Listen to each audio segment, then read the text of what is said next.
নমস্কার বন্ধুরা, আমাদের চ্যানেলে স্বাগতম। ডিএ নিয়ে একটি গুরুত্বপূর্ণ আপডেট। তো বন্ধুরা, মে মাস থেকে ডিএ নিয়ে নতুন কিছু পরিবর্তন আসছে। তো বন্ধুরা, ডিএ সংক্রান্ত আপডেটটি নিয়ে আমরা স্টেপ বাই স্টেপ আলোচনা করব।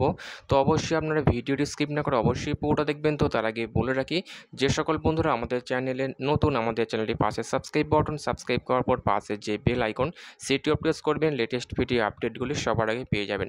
দেখে নেব আজকে ডিএ সংক্রান্ত গুরুত্বপূর্ণ আপডেটটি। তো বন্ধুরা, আমরা প্রায় ১ বছর বেশি সময় ধরে দেখে আসছি, বহুদিন ধরে দেখে আসছি যে পশ্চিমবঙ্গ সরকারি কর্মীদের মধ্যে একটা ডিএ নিয়ে টানাপোড়েন চলছে রাজ্যের সাথে। এবং যেখানে দেখতে পাচ্ছি যে তারা কেন্দ্রীয় হারে ডিএ না পাওয়ার দাবিতে শহীদ মিনার চত্বরে আন্দোলন চালিয়ে যাচ্ছেন দিনের পর দিন, কিন্তু কোনো রকম সুরাহা মিলছে না।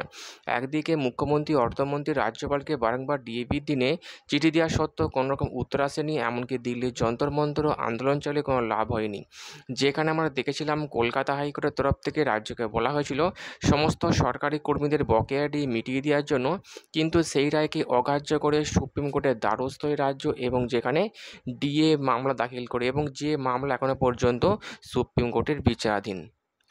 এবং সেই মামলার নিষ্পত্তি না হওয়ায় দিনের পর দিন ক্ষিপ্ত হচ্ছেন পশ্চিমবঙ্গের সরকারি কর্মীরা।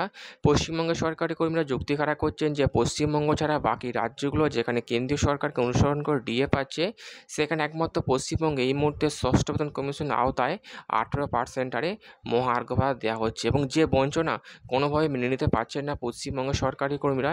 এমতাবস্থায় তারা বিরাট বড় আন্দোলন করবেন, এমনই হুঁশিয়ারি দিয়েছেন সরকারের বিপক্ষে। এই মুহূর্তে সরকারি কর্মীদের শান্ত করার জন্য ডিএ নিয়ে আবারও বৈঠক সেরেছেন মুখ্যমন্ত্রী, অর্থমন্ত্রী, এবং মুখ্যমন্ত্রী বারংবার একটি কথা বলে আসছেন যে কেন্দ্রীয় সরকারের ক্ষেত্রে ডিএটা বাধ্যতামূলক, রাজ্যের ক্ষেত্রে ডিএ ঐচ্ছিক বিষয়। কিন্তু এই সমস্ত বক্তব্যকে মানতে না পশ্চিমবঙ্গের সরকারি কর্মীরা, সরকারি কর্মীদের এমন ঔদ্ধত্য দেখে তাদের শান্ত করার জন্য এবং সামনে ভোট, সেই সমস্ত কথাকে মাথায় রেখে ডিএ নিয়ে আবারও বৈঠক সেরেছেন মুখ্যমন্ত্রী, অর্থমন্ত্রী এবং রাজ্য এবং অর্থমন্ত্রীকে রাজ্যের অর্থভার সম্পর্কে রিপোর্ট পেশের পরই এমনই সিদ্ধান্ত নেওয়া হয়েছে যে নতুন করে আবারও মে মাস থেকে নাকি 15% ডিএ যুক্ত করার সিদ্ধান্ত করছেন মুখ্যমন্ত্রী। তো বন্ধুরা, এটা কতটা কার্যকর হবে তো অবশ্যই সময় আসলে আমরা অবশ্যই বুঝতে পারবো। তো বন্ধু, এই ছিল ডিএ সংক্রান্ত গুরুত্বপূর্ণ আপডেট। কেমন লাগলো কমেন্ট করে লাইক করতে ভুলবেন না।